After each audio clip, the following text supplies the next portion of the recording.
क्या हो अगर क्या हो अगर किसी इंसान की सफलता के रास्ते में जो सबसे बड़ी रुकावट है वो उसका टैलेंट या उसकी मेहनत की कमी है ही नहीं, बल्कि बल्कि असली रुकावट वो एक झूठ है जो कहीं ना कहीं हमारे दिमाग में बहुत गहराई तक बैठा दिया गया है। सही कहा कि अगर हमारी जिंदगी में कंफ्यूजन है या बहुत ज्यादा स्ट्रगल चल रहा है तो इसका मतलब है कि हम फेल हो रहे हैं। बिल्कुल, और यही सबसे बड़ा भ्रम है। हाँ, हम जब भी किसी बहुत ही सफल इंसान को देखते हैं ना, जैसे मान लीजिए कोई बहुत बड़ा स्टार्टअप फाउंडर हो या कोई स्टार एथलीट हो, तो हमारी नजर हमेशा हमेशा सिर्फ उस चमक पर जाती है, सिर्फ उस आउटकम पर, एग्जैक्टली उस पोडियम पर, उस फाइनल रिजल्ट पर। लेकिन आज की जो हमारी ये गहरी चर्चा है ना, ये इसी भ्रम को पूरी तरह से तोड़ने के बारे में है। और ये बहुत जरूरी चर्चा है। बहुत ज़रूरी है। हमारे पास आज कुछ बेहद दिलचस्प नोट्स हैं जो ओशो के दर्शन से प्रेरित हैं, और हमारी आज की इस पूरी पड़ताल का मिशन ही यही है कि हम ये समझें कि हमारा समाज आखिर सिर्फ नतीजों का यानी आउटकम्स का जश्न क्यों मनाता है, और उस नतीजे तक पहुंचने के पीछे जो पसीना है, जो अनिश्चितता है, उसे पूरी तरह से क्यों छुपा देता है। और मैं साफ कर दूं कि हम यहाँ किसी खास विचारधारा का पक्ष नहीं ले रहे हैं, बल्कि सिर्फ इन नोट्स में मौजूद विचारों को, जो कि बहुत ही निष्पक्ष रूप से लिखे गए हैं, उन्हें समझने की कोशिश कर रहे हैं। बिल्कुल, और देखिए, मैं ये सोचती हूँ कि ये विषय आज के समय में इतना ज्यादा प्रासंगिक इसलिए भी है क्योंकि ये सिर्फ किसी एक व्यक्ति की कहानी का विश्लेषण नहीं है।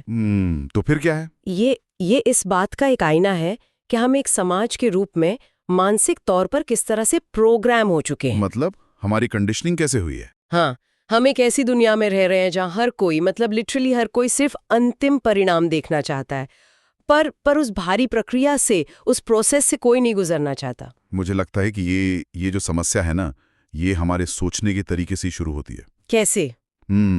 हमारे नोट्स के अनुसार समाज को सफलता तो बहुत पसंद है। हाँ, वो तो है। लेकिन संघर्ष से उसे नफरत है।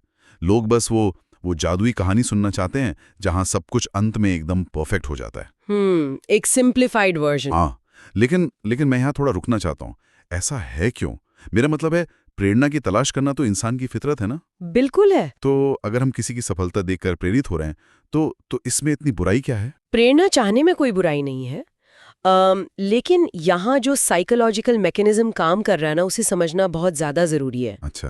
हाँ, इंसान का जो दिमाग है वो स्वाभाविक रूप से कॉग्निटिव लोड से बचना चाहता है। मतलब मानसिक तनाव से? बिल्कुल।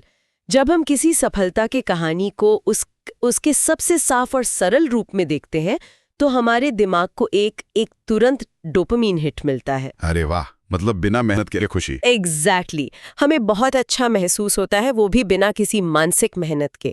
लेकिन जब हम उसी कहानी में उस व्यक्ति का असली संघर्ष देखते हैं, वो रातों की नींद उड़ने वाला डर, हाँ, वो दिवालिया होने का खतरा, उसका सेल्फ डाउट, उसका डिप्रेशन, बाप रे, तो वो सारी चीजें हमारे अंदर एक अजीब सी बेचैनी पैदा कर देती हैं। अच्छा, तो आप कह रही हैं कि दूसरे का संघर्ष देखकर हमें अपनी खुद की असुरक्षाएं या अपनी खुद की कमजोरियां याद आने लगती हैं। सटीक तौर पर।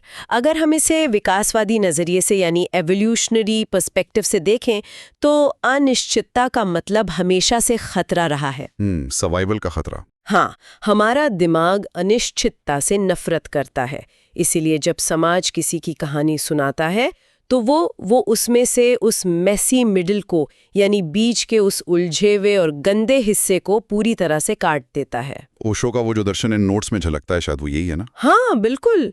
वो दर्शन यही समझाता है कि समाज केवल परिणामों को सेलिब्रेट करता है क्योंकि परिणाम सुरक्षित होते हैं, उनमें कोई डर नहीं होता। एकदम सही। समाज एक सरलीकृत कहानी पेश करता है ताकि वो पचने में आसान हो। ये बिल्कुल ऐसा है जैसे हम किसी बहुत महंगी और शानदार रेस्टोरेंट में खाना खाने जाते हैं। हम उस डाइनिंग एरिया में बैठते हैं जहाँ हल्की हल्की म्यूजिक बज रही होती है, और वेटर एक बहुत ही खूबसूरती से सजी हुई प्लेट हमारे सामने रख देता है, और हम बस उस डिश की तारीफ करते हैं। बिल्कुल, हम उस डिश की फोटो लेते हैं, तारीफ करते हैं, लेकिन हम उस रेस्टोरेंट के किचन में नहीं जाना चाहते। नहीं, कोई नहीं जाना चाहता। हम वो शोर, वो बिखरा हुआ तेल, शेफ का पसीना और वो भारी अफरा तफरी नहीं देखना चाहते जो उस परफेक्ट डिश को बनाने के पीछे लगी है। ये बहुत ही बेहतरीन एनालॉजी है। शुक्रिया।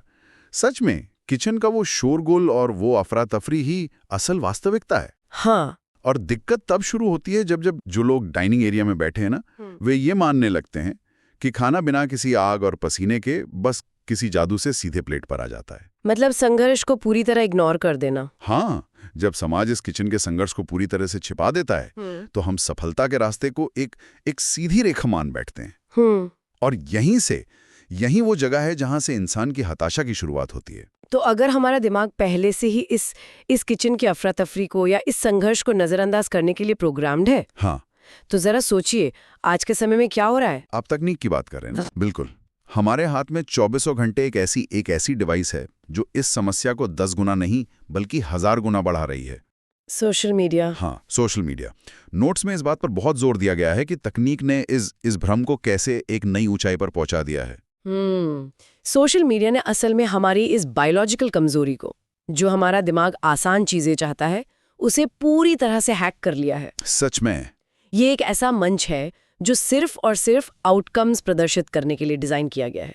मतलब कोई भी अपनी फ्लॉप कहानियां तो नहीं डालता? कभी नहीं। वहां कोई भी अपने फेल हुए प्रोजेक्ट्स की तस्वीरें नहीं डालता। वहां सिर्फ फंडिंग मिलने की खबर होती है, नई गाड़ियां खरीदने की फोटो, हाँ, या छुट्टियों की तस्वीरें।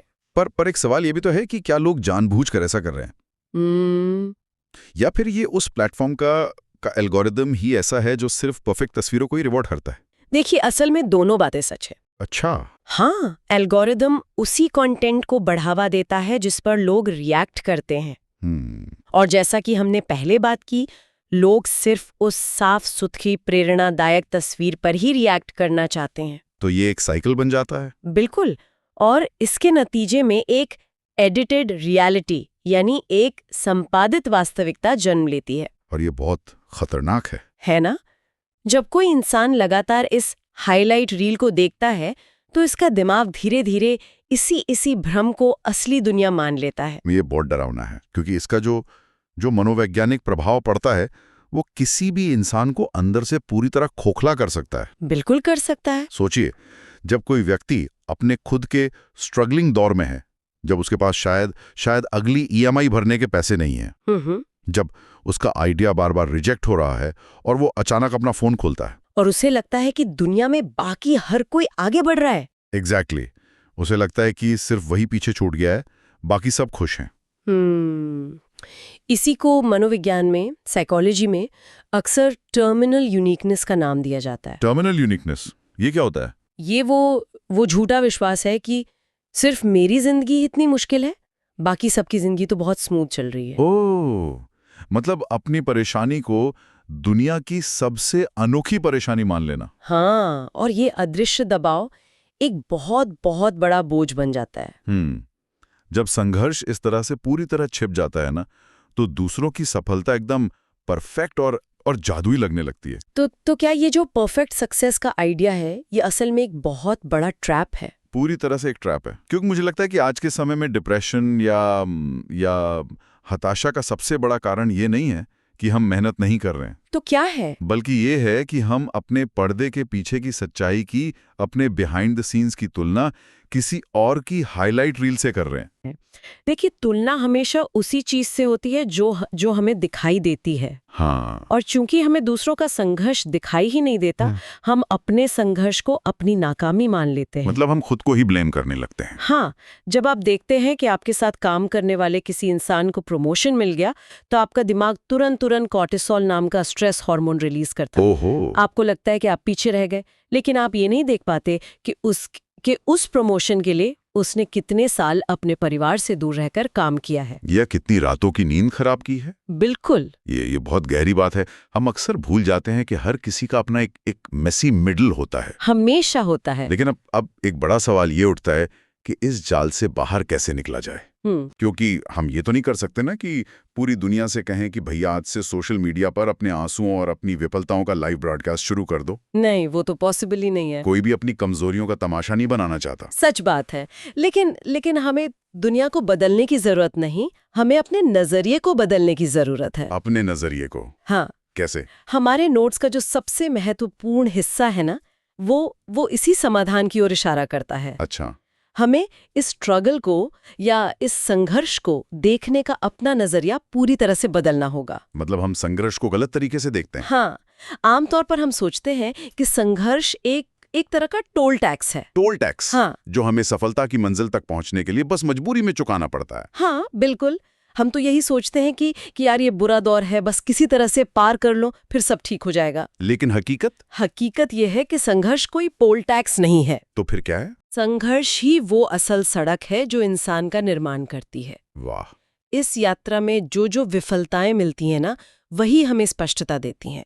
जो चीजें काम नहीं करती वही हमें बताती हैं कि आखिर क्या काम करेगा। मुझे नीड्स में लिखी एक बात ने बहुत हैरान किया था। कौन सी बात? और मैं चाहूंगा कि हम इस पर थोड़ी गहराई से बात करें। उसमें लिखा है कि भ्रम या कंफ्यूजन असल में हमें सही दिशा दिखाता है। जब मैंने ये पढ़ा तो मैं थोड़ा चौंक गया। क्यों? क्योंकि आमतौर पर अगर मुझे किसी चीज को लेकर कंफ्यूजन होता है तो मुझे लगता है कि यार मेरा दिमाग काम नहीं कर रहा है, या आप रास्ता भटक गए हैं। हाँ, मुझे लगता है कि मैं पूरी तरह से रास्ता भटक गया हूं। तो क्या कंफ्यूज होना असल में एक अच्छा संकेत है? ये सबसे बड़ा आहा मोमेंट है इस पूरी चर्चा का। सच में? हाँ, भ्रमित होना एक बहुत ही सकारात्मक संकेत है। कैसे? इसे न्यूरोलॉजी और मनोविज्ञान के नजरिए से समझिए। जब आप कंफ्यूज होते हैं तो इसका मतलब है कि आपके दिमाग के पुराने न्यूरल पाथवे अब काम नहीं कर रहे हैं। अच्छा। और आपका दिमाग किसी नई समस्या को सुलझाने के लिए नए रास्ते बनाने की कोशिश कर रहा है। ओह, मतलब क्लैरिटी से पहले का ये जो मानसिक तूफान है ये बहुत जरूरी है। बिल्कुल जरूरी है। ये तो ऐसा है जैसे जिम में जब हम भारी वजन उठाते हैं तो हमारे मसल्स टूटते हैं। हाँ, माइक्रो टीयर्स होते हैं। एग्जैक्टली। उस वक्त दर्द होता है, लेकिन उसी टूटने की प्रक्रिया के बाद मसल्स और ज्यादा मजबूत होकर जुड़ते हैं। एकदम परफेक्ट एनालॉजी है ये। पुरानी आदतों और पुराने सोचने के तरीकों को तोड़ने के लिए उस भ्रम या कंफ्यूजन की स्थिति से गुजरना ही पड़ता है। कंफ्यूजन इस बात का पक्का सबूत है कि आप कुछ नया सीख रहे हैं, आप अपनी पुरानी सीमाओं से बाहर निकल रहे हैं। वाह। अगर आपको सब कुछ एकदम साफ और आसान लग रहा है तो इसका सीधा सा मतलब है कि आप अपनी कंफर्ट जोन में ही फंसे हुए हैं और हमारा कोई विकास नहीं हो रहा है। बिल्कुल नहीं हो रहा। ये विचार तो ये तो पूरा नजरिया ही बदल देने वाला है ना? अगर हम इस बात को समझ लें तो अगली बार जब हमें लगेगा कि हमें कुछ समझ नहीं आ रहा है या हम बहुत कंफ्यूज्ड हैं, तो हम खुद को कोसने के बजाय ये सोचेंगे कि बढ़िया है, मेरा दिमाग खुद को रिवायर कर रहा है, मैं ग्रो कर रहा हूँ। और यही वो बिंदु है जहां से हमारी सफलता को देखने की पूरी परिभाषा ही बदल जाती है। सही बात है। नोट्स में जो बात सबसे ज्यादा जोर देके कही गई है वो ये है कि परिणाम, यानी वो अंतिम सफलता जिसके पीछे पूरी दुनिया भागती है, हाँ। वो केवल हमें एक दिशा दे सकती है, वो सिर्फ प्रेरणा का काम कर सकती है। लेकिन वो हमें अंदर से बदलती नहीं है। जो चीज हमें सच में गहराई से अंदर से बदलती है वो है हमारी यात्रा, वो संघर्ष। हाँ, वो संघर्ष। मतलब वो यात्रा हमें वो इंसान बनाती है जो सफलता को संभाल सके। एग्जैक्टली। ये बहुत ही क्रिटिकल पॉइंट है क्योंकि हमने ऐसे कई उदाहरण देखे हैं ना, जैसे जो लोग अचानक से लॉटरी जीत जाते हैं। अरे हाँ, ये तो क्लासिक उदाहरण है। उन्हें सफलता या कह लें कि पैसा तो मिल जाता है, लेकिन चूंकि उन्होंने उस पैसे को कमाने की वो यात्रा तय नहीं की होती, तो उनका विकास नहीं हुआ होता। बिल्कुल, उनका चरित्र उस स्तर तक विकसित नहीं हुआ होता।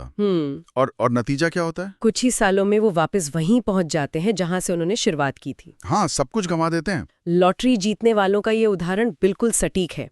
जब आपको बिना उस मेसी मिडल से गुजरे अचानक से कोई आउटकम मिल जाता है ना, तो वो टिकता नहीं है। असली विकास वहीं से शुरू होता है, जब हम इस संघर्ष को एक दुश्मन की तरह नहीं बल्कि एक शिक्षक की तरह स्वीकार करते हैं। क्या बात है।